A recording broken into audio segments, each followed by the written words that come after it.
Hi students, I am Nagendra Yadav. पिछले class 11th में आप लोगों ने केमिस्ट्री में जो है स्टेट्स ऑफ मैटर पढ़ा था, जिसमें आप लोगों को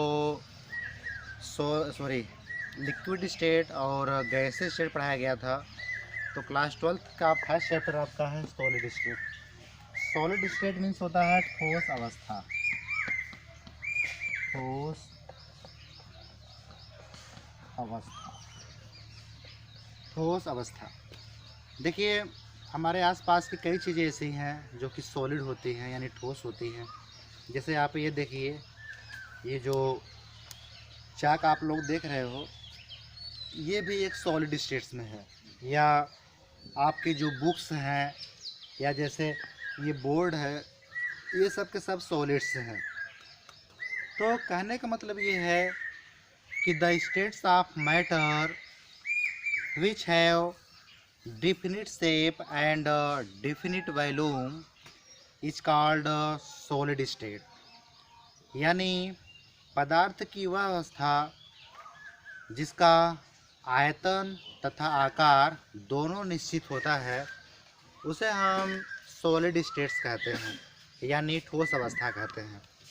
तो अब देखिए, इसके जो मॉलिक्यूल्स होते हैं उसमें फोर्स ऑफ अट्रैक्शन काफ़ी ज़्यादा होता है, यानी inter molecular force of attraction ज़्यादा होता है, और इनके बीच स्पेस जो होता है वो काफ़ी कम होता है। जैसे ये देखिए, ये कोई पदार्थ है जो कि सॉलिड अवस्था में है, तो इसके जो मॉलिक्यूल्स हैं वो एकदम पास पास होते हैं। इस प्रकार से ऐसे होते हैं, जिसके कारण इसमें inter molecular force of attraction काफ़ी ज़्यादा होता है। और यही कारण है, जैसे ये बोर्ड है, इस बोर्ड पर हम हाथ रख करके सोचे उधर हमारा हाथ चला जाए तो नहीं जा रहा है, क्योंकि इसके मॉलिक्यूल्स के बीच में काफ़ी ज़्यादा आकर्षण बल होता है और स्पेस काफ़ी कम होता है, जिसके कारण ये एक दूसरे को हटा नहीं पाते हैं। तो ये बात हो गई ठोस अवस्था की। अब देखिए, ये जो सॉलिड स्टेट्स होते हैं, जो सॉलिड्स होते हैं, ये आपके मेनली दो प्रकार के होते हैं। एक होता है आपका क्रिस्टलिन सॉलिड।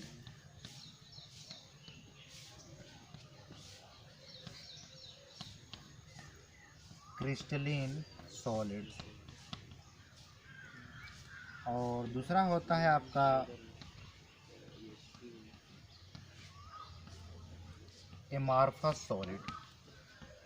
फर्स्ट है क्रिस्टलिन सॉलिड एंड सेकंड है एमार्फस सॉलिड। तो क्रिस्टलिन सॉलिड जो होता है, इसको हिंदी में कहते हैं क्रिस्टलीय ठोस। ये आपका कहलाता है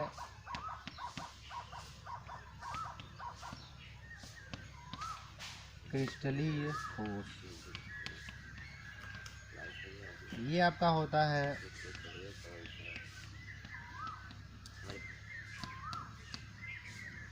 अक्रिस्टलीय ठोस। अमार्फस सॉलिड मीन्स अक्रिस्टलीय ठोस और क्रिस्टलिन सॉलिड मीन्स क्रिस्टलीय ठोस। देखिए, एकदम सिंपल सी बात है, इसमें कुछ है नहीं। हम आपको एग्जाम्पल सहित जो है इसको बताएंगे। तो पहले हम लोग देखेंगे क्रिस्टलीय ठोस या क्रिस्टलिन सॉलिड। तो क्रिस्टलिन सॉलिड्स क्या है? क्रिस्टलिन सॉलिड्स जो होता है, ये ऐसे सॉलिड होते हैं जो कि क्रिस्टल के रूप में होते हैं, और मैक्सिमम क्रिस्टल्स जो होते हैं वो विथ वाटर होता है। तो इसके जो फार्मूले बनते हैं उसमें वाटर ज़रूर ऐड किया जाता है। जैसे अब देखिए, इनको हम चाहे जितना महीन पीस डालें, उसके बाद भी इसमें क्रिस्टल्स रहते हैं। जबकि आपका एमार्फस सॉलिड है, यानी अक्रिस्टलीय ठोस, ये जो होते हैं, इनको हम पूरी तरह से पीस डालें तो उसके बाद ये पूरी तरह से पाउडरी हो जाता है, यानी पाउडर के जैसा हो जाता है। और इसमें जो है क्रिस्टल, यानी इसके जो पार्टिकल्स होते हैं वो एकदम महीन हो जाते हैं। तो उनको हम कहेंगे अक्रिस्टलीय ठोस। जो कि पूरी तरह से पाउडरी हो जाते हैं। एकदम व्यवहारिक रूप से हम आप लोगों को बता रहे हैं। इसके बाद फिर नेक्स्ट वीडियोज़ में हम आप लोगों को फिर इसको एक बार एक्सप्लेन करेंगे। क्रिस्टलिन सॉलिड्स जो होता है ये क्रिस्टल के रूप में होते हैं, जो कि इनको हम चाहे जितने पीस डालें फिर भी ये जो होता है आपका क्रिस्टल्स के रूप में ही होते हैं, यानी इसके जो पार्टिकल्स होते हैं वो ज़्यादा पतले नहीं हो पाते हैं। तो अब इस प्रकार से हम लोग अब देखेंगे एग्जांपल में, जैसे जो क्रिस्टलिन सॉलिड्स होता है, तो क्रिस्टलिन सॉलिड में जैसे आपका होता है कॉपर सल्फेट। देखिए क्रिस्टलीय ठोस और अक्रिस्टलीय ठोस, यानी क्रिस्टलिन सॉलिड्स और एमार्फस सॉलिड के बारे में मैंने आप लोगों को एग्जांपल देकर के बताया। तो